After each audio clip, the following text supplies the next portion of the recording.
भगवान श्री राम ने लंका पहुंचने के लिए वानर सेना से राम सेतु बनवाया था। कहते हैं कि आज भी यह सेतु विद्यमान है, परंतु राम सेतु के लेकर भारत में सेतु समुद्रम परियोजना के तहत इस सेतु को तोड़ने का कार्य किया गया, तो हिंदुओं में इसे लेकर रोष उत्पन्न हुआ और फिर वाद विवाद बढ़ता ही गया। हालांकि इस सेतु की काफ़ी हद तक क्षति हो गई है, परंतु हटाइए, आइए आज हम जानते हैं राम सेतु के 5 ज़बरदस्त रोचक तत्व। तो इसके पहले आगे बढ़ें दोस्तों, आप चैनल को सब्सक्राइब कर दीजिए और एक लाइक कर दीजिए। वाल्मीकि रामायण कहता है कि जब श्री राम ने सीता माता को लंकापति रावण से छुड़ाने के लिए लंका द्वीप पर चढ़ाई की, तो उस वक्त उन्होंने विश्वकर्मा के पुत्र नल और नील से यह सेतु बनवाया था, जिसे बनाने में वानर सेना ने सहायता की थी। इस सेतु में पानी से तैरने वाले पत्थरों का उपयोग किया गया था, जो कि किसी अन्य जगह से लाए गए थे। कहते हैं कि ज्वालामुखी से उत्पन्न पत्थर पानी में नहीं डूबते हैं, संभवतः इन्हीं पत्थरों का उपयोग किया गया होगा। भगवान राम ने जहां धनुष मारा था उस स्थान को धनुष कोटि कहते हैं। राम ने अपनी सेना के साथ लंका पर चढ़ाई करने के लिए उस स्थान से समुद्र में एक ब्रिज बनाया था। इसका उल्लेख वाल्मीकि रामायण में मिलता है। श्री राम ने इस सेतु का नाम नल सेतु रखा था। वाल्मीकि रामायण में वर्णन मिलता है कि पुल लगभग 5 दिनों में बन गया, जिसकी लंबाई 100 योजन और चौड़ाई 10 योजन थी। रामायण में इस पुल को नल सेतु की संज्ञा दी गई है।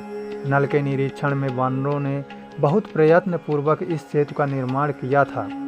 गीता प्रेस गोरखपुर में छपी पुस्तक श्रीमद् वाल्मीकि रामायण कथा सुख सागर में वर्णित है कि राम ने सेतु के नामकरण के अवसर पर उसका नाम नल सेतु रखा।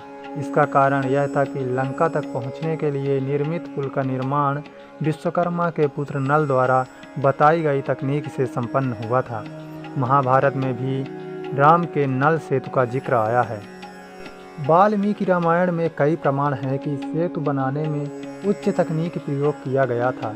कुछ वानर बड़े बड़े पर्वतों को यंत्रों के द्वारा समुद्र तट पर ले आए थे और कुछ वानर 100 योजन लंबा सूत पकड़े हुए थे, अर्थात पुल का निर्माण सूत के सीध में हो रहा था।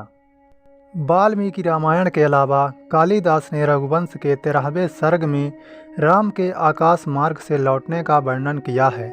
इस सर्ग में राम द्वारा सीता माता को राम सेतु के बारे में बताने का वर्णन है। यह सेतु कालांतर में समुद्री तूफानों आदि की चोटें खाकर टूट गया था। अन्य ग्रंथों में कालिदास की रघुवंश में सेतु का वर्णन है। स्कंद पुराण, विष्णु पुराण, अग्नि पुराण और ब्रह्म पुराण में भी श्री राम के सेतु का जिक्र किया गया है।